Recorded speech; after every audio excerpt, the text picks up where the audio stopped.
Greetings, fellow humans. Sitting here in the sunshine in my lovely front window, which I have loved for the last more than 3 years. Yesterday was election day, and Maria Haddon did win by 73% of the vote. I'm doing something a little bit different here today because I have to make a statement to several people who are involved in the situation, which it pains my heart.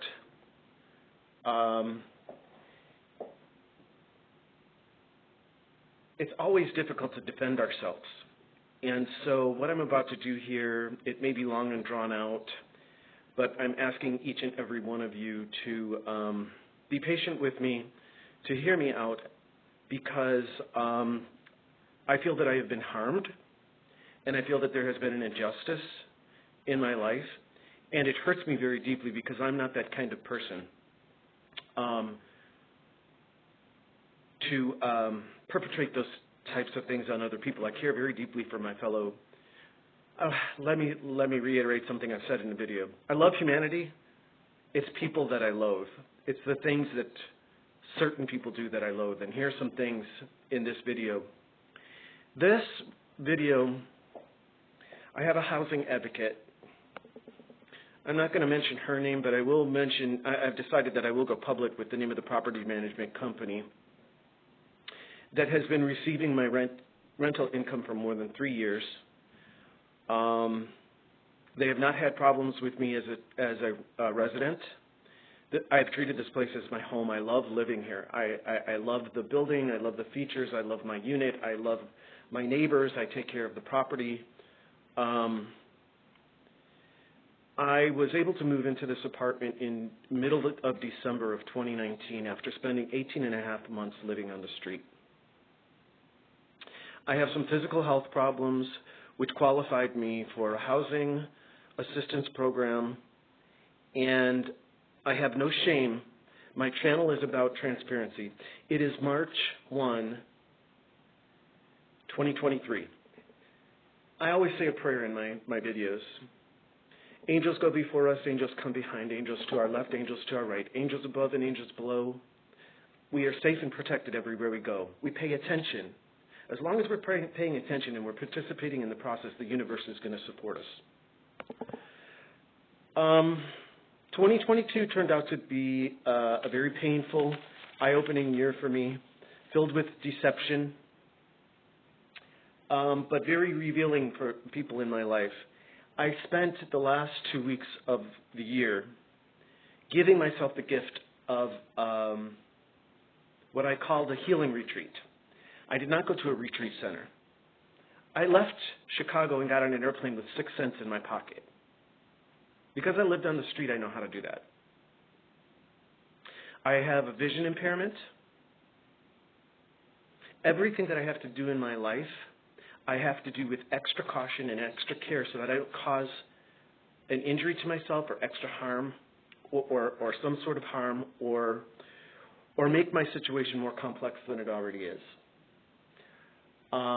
Just laying that one out there for everyone to know. When my housing advocate and I arrived here in early December to look at this unit, a lovely lady by the name of Emily, who would eventually become my property manager, she showed us the unit. The only moment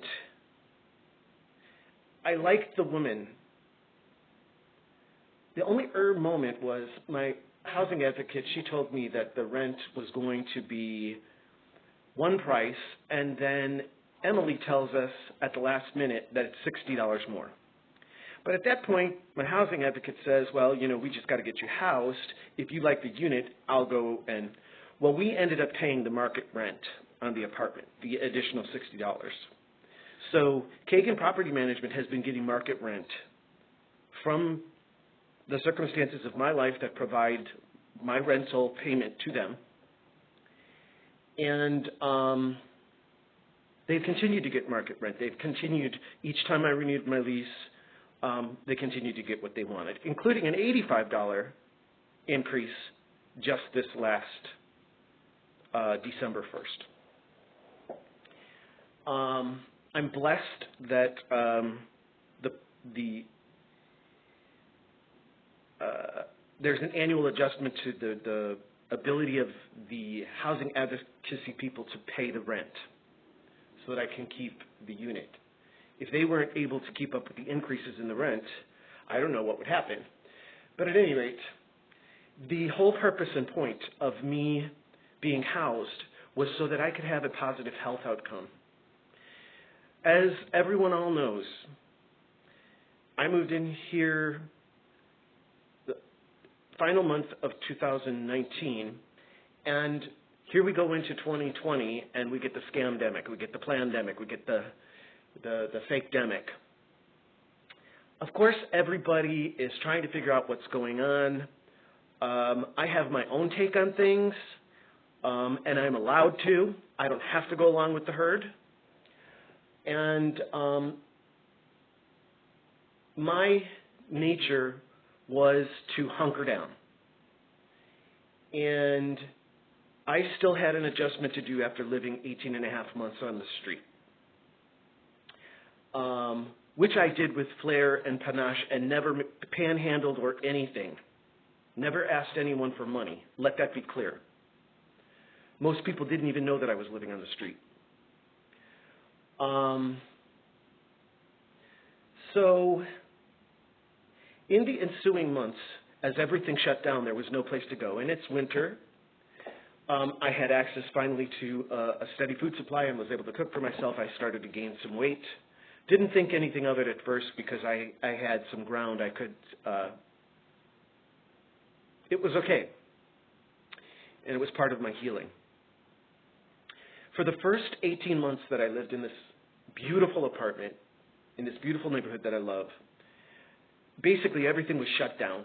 But I had neighbors above me in a one-bedroom apartment. There is an Iranian family of 4 with a 16-year-old son who's on lockdown because he can't go to school, and a 2.5-year-old daughter who's running back and forth from the front of the apartment to the back of the apartment day and night, sometimes until 11:30 or 12:30 at night. And then the boy would stay up until 4 o'clock in the morning. I'd hear him walking around, dropping his phone. The geniuses who rehabbed this building here, and it's a lovely rehab, did not realize that these are wood frame floors, and this building was built in 1951. I did my homework. At that time, carpeting with padding was the fashion and was the rage. So this building was built with that in mind. The developers had that in mind. And when they pulled out and put these laminate floors down, the geniuses didn't think to put any type of soundproofing in there, which is available and which is made. So I'm just pointing that out. For a year and a half, I tolerated an insane amount of noise. I would have guests come over to my house, my boyfriend, furious because there was so much noise and we could not sleep at night. I left notes. I was kind and compassionate and had empathy for these people because we were all going through this demic thing together, okay? Finally, it got so bad that I had to take pictures of my cards and notes and letters and go to Emily, the property manager, and let her know, I can't take it anymore. And there's a communication issue here. So Emily was kind, and she did go to work on my behalf, and it started to improve somewhat, but it never really did. By the time we hit August of 2021, I was getting ready to tell my housing advocate that I no longer wished to live here because the noise was just too much. It was impacting my ability to heal and to sleep and to get proper rest. What was the sense of me being housed if it was louder living here than it was sleeping by the church with the sirens all night long? At any rate, by the grace of God, this family decided to move out at the end of August or end of September of 2021. I fell to my knees and prayed like a whore in church, so happy and so grateful that the noise would stop. And I prayed and prayed and prayed that I would get a quiet, lovely neighbor, which I do have. My neighbor, Chris, who lives upstairs, he is a saint. It has been just a godsend not to have all that noise above me so that I can focus on my healing and my health.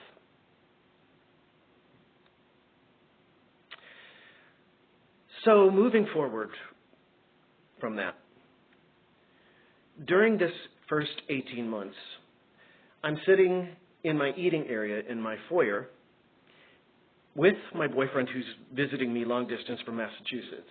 And all of a sudden, hot water starts dripping through the ceiling. I immediately call maintenance. Maintenance guy, David, he is awesome. I call him Gaston behind his back because he's that kind of big guy. And I love David. Anytime there was anything that needed, any minor thing, he has always been on it. There's nothing that can be said negatively about this guy, and he's always smiling, he's always happy. Called him immediately and said, hey, there's hot water. They come to the apartment, they put a bucket down, they look at the ceiling. There's all kinds of hot water pipes and electrical stuff running through this low-hanging space. And as it turns out, they tell me, I have a visitor in my home. They tell me that it'll be only a couple of hours. They got to turn hot water off, and then they got to rip the ceiling open, and then they got to go in there and fix the pipe. Well, it turned out to be a 3-day affair. Dust and soot all over my apartment. They had to pull the whole ceiling down here, Thomas. The whole ceiling. No one offered. I spoke with Emily. I needed to spend time with my boyfriend. I was working on my relationship. So we spent as much time outside of the apartment while Jimmy, the genuine fake imitation Polish plumber, did the work up in here. I have nothing against Jimmy. But we have another thing to mention about Jimmy later in this conversation. So they basically take my shower curtain down and cover up my kitchen table and my bed with my shower curtain. But everything in my home is covered with construction dust because they're doing the work in here. The one kind thing that David did was the people who lived upstairs, they kept on having water leaks up here, and it was bubbling my entire wall in the bathroom. So David said, since we're here painting anyway, I'll just have the guys come in and we'll paint. We'll fix those spots, which he did.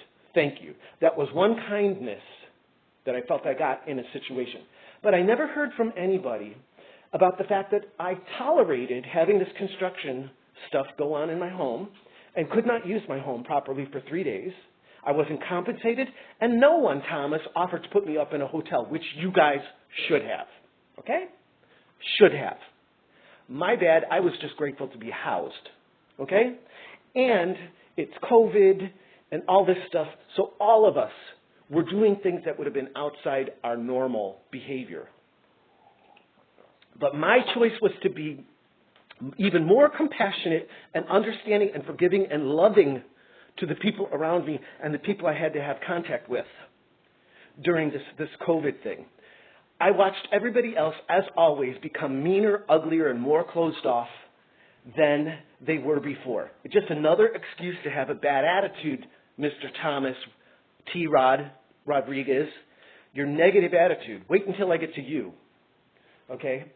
Part of my therapy, because I don't have a regular income, is I don't shower very much, Thomas. I prefer to soak in the tub and meditate. Okay?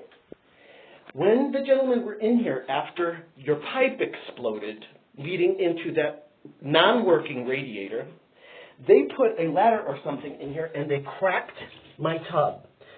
A tub which I was planning to ask you guys to replace anyway because the lining has been progressively coming off, and it was coming off already before I moved into this apartment.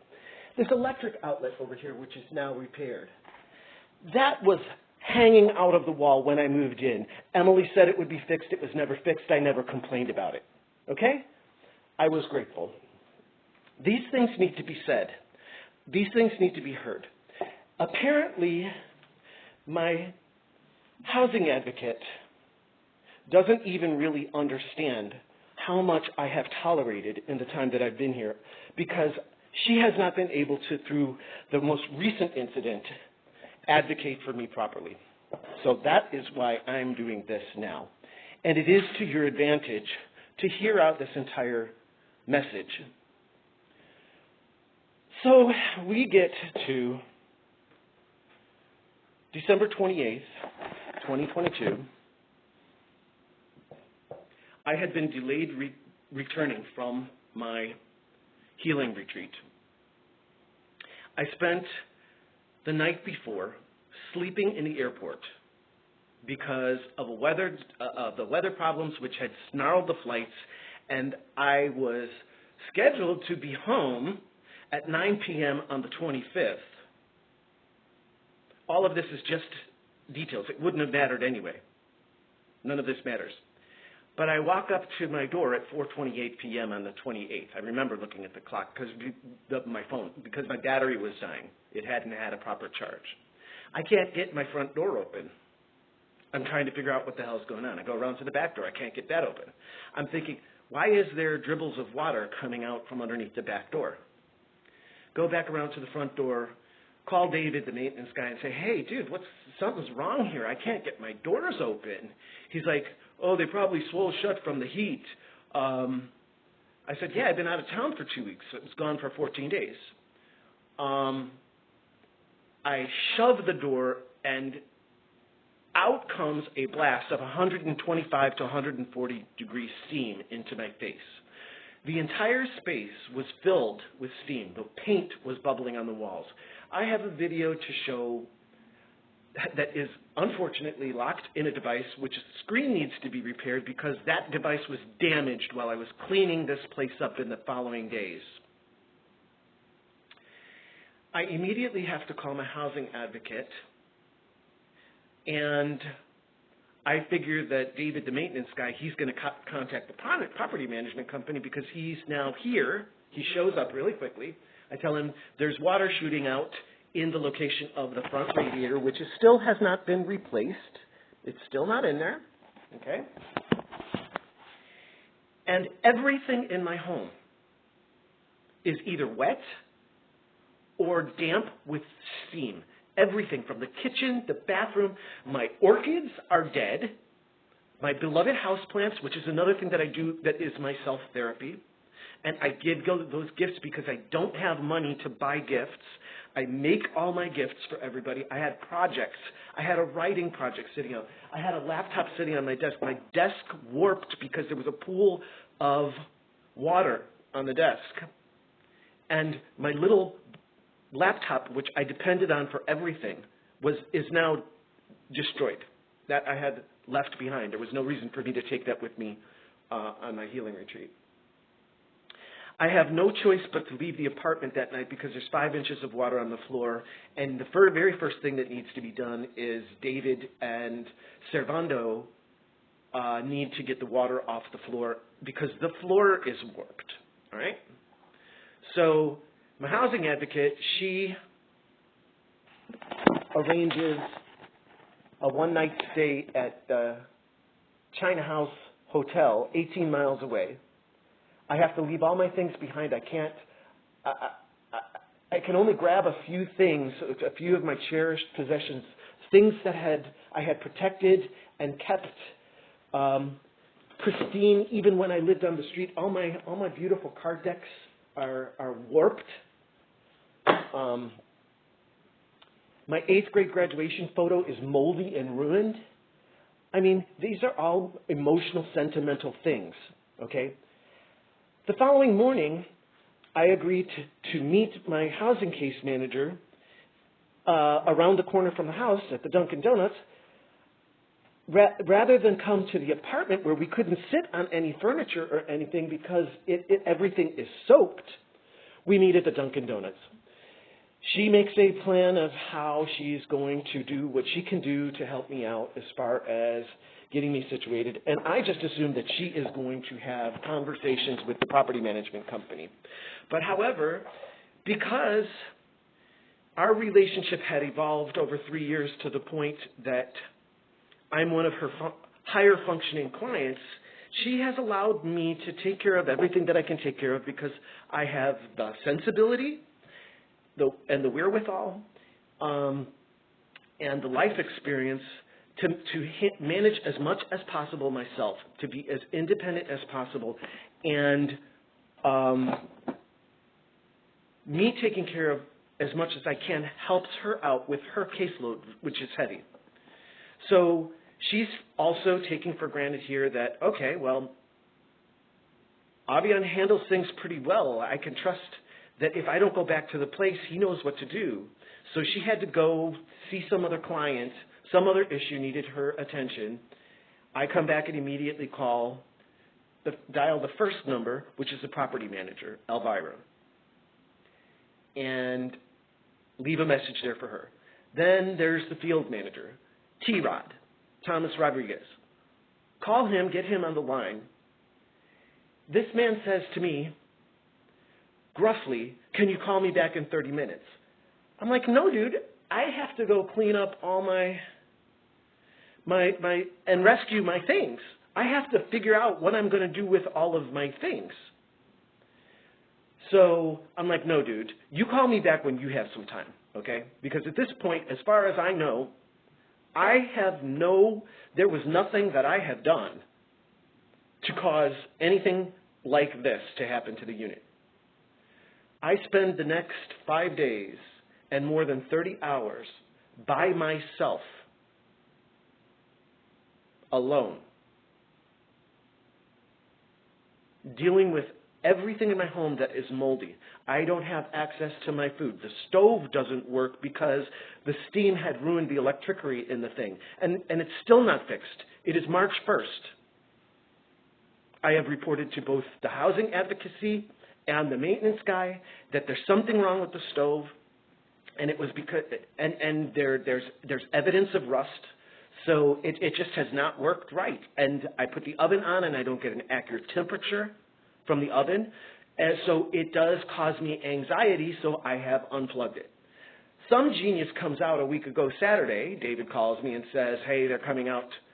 And I'm thinking that David's telling me that they're going to just replace the stove. Hey, a used stove? I don't even need a brand new one. A used one or replacement of the parts would have been great. But some genius just plugs the stove back in and doesn't investigate. And here we are, more than a week later, still the same thing.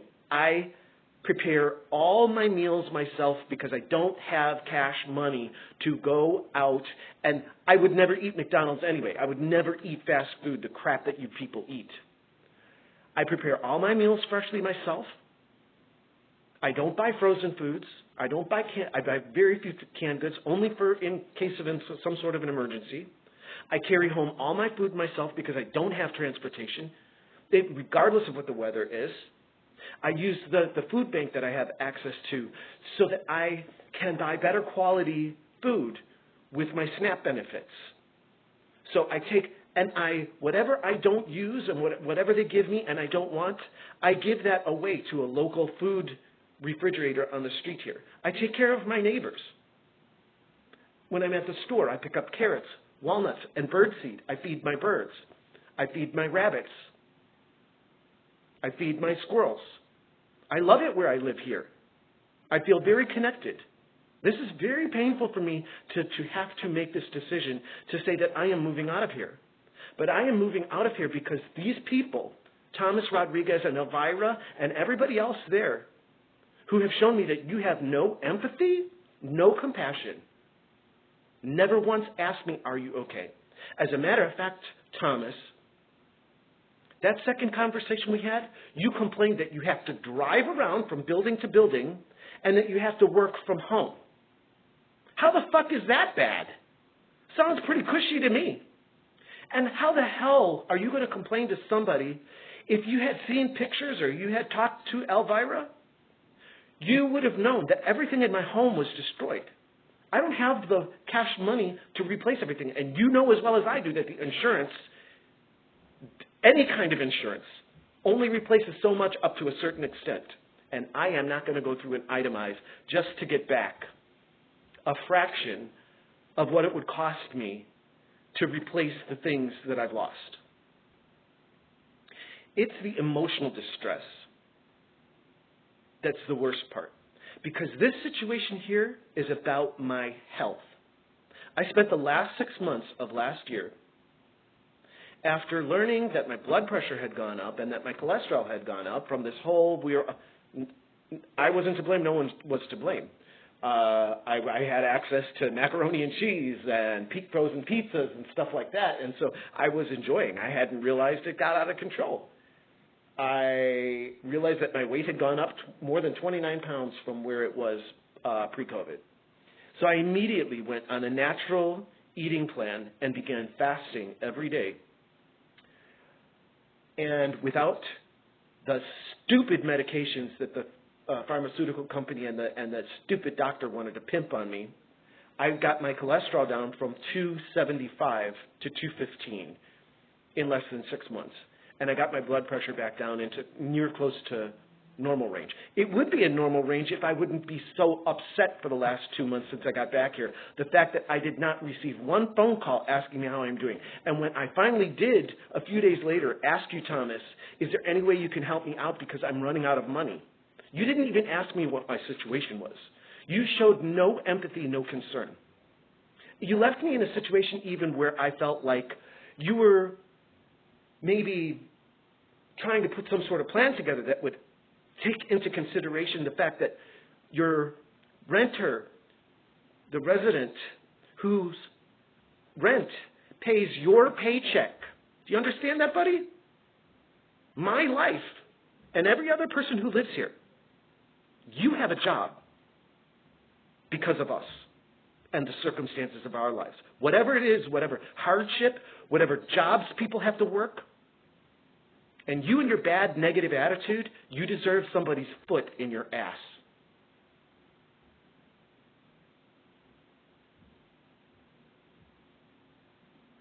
So I am going to upload this video to YouTube because I need to demonstrate as part of my mission, the mission that I've been on, what it's like, what it looks like to have to defend yourself against people who would diminish you, who don't even think that they have to treat you like another human being. I could be your brother, Thomas. I could be your father. I could be your lover. Do you understand me? I could be the love of your life. Would you have wanted someone to treat you the way you treated me? And your little coworker there who walked into my house with her arrogant little conceited and spoke down to me condescendingly in my home and sends me an email telling me, oh, you don't need to be there, when you guys knew full well you were showing up with the insurance adjusters. I have that piece of paper here. I guarantee you, I will tear that thing up. I will not sign that. And I am going to put with my email what I want in terms of a cash payment. And I promise you I will get that. And I promise you, because I promised myself this, I will follow through until I am compensated. I hope you understand what I'm saying. So you guys can start out with my initial offer, and we can do this without me having to go and tell other people that Cagan is housing industrial complex slumlords. Because I'm sitting here, my health is the most imperative thing. I can't cook. I can't comfortably use my bathtub because you sat in the hallway. You were too stuck up to come in here that day. You wouldn't look me in the eyes. I had to ask you 3 times, are you Thomas Rodriguez? Why? Because you were up to something sleazy. I don't know what it is, and I don't know what it was, and I don't know who you thought you were dealing with. But you're going to find out who you are dealing with. Everyone is. My housing advocate said under her breath, initially, in the beginning, something about Cagan no longer renting to other people who are in her program because they had had some bad experience with someone else in the program. Well, you know what? That's unfortunate, and that's a shame. We all have traumas in our lives. Every time I have had a boyfriend do a shitty thing to me, or have been broken up with or dumped or had to do the breaking up and the dumping myself, I have always walked away and said, I am not going to be bitter, I'm going to be better. And that applies to a corporate entity and every single one of us. You have a choice. Are you going to be bitter or are you going to be better? And I have always forced myself, I will be better. And I am going to be an example for other people to see that by choosing to be better, and standing up for yourself, that is how you create self-esteem and pride. And if you people don't understand that, I will take this all the way to the Supreme Court, is what I told my housing advocate. I'll take it all the way to the Supreme Court. I don't care. It's whatever it was that happened in these situations in the past, it stopped yesterday, and it stops with me. Okay? It stops with Avion-Marie. So I always finish my videos with, be kind to pedestrians. All of you who drive are too aggressive, and you put the devices away. It is really sick and disgusting. Again, I could be your brother, your uncle, your father, your grandfather, the love of your life. And how many times I see my life flash before my eyes because people are so carelessly and recklessly driving out there. And the elderly people, I see them terrorized by your driving. So on that note, I'm just going to wrap up this video and say namaste. And I'm looking for a positive outcome. No one should underestimate me.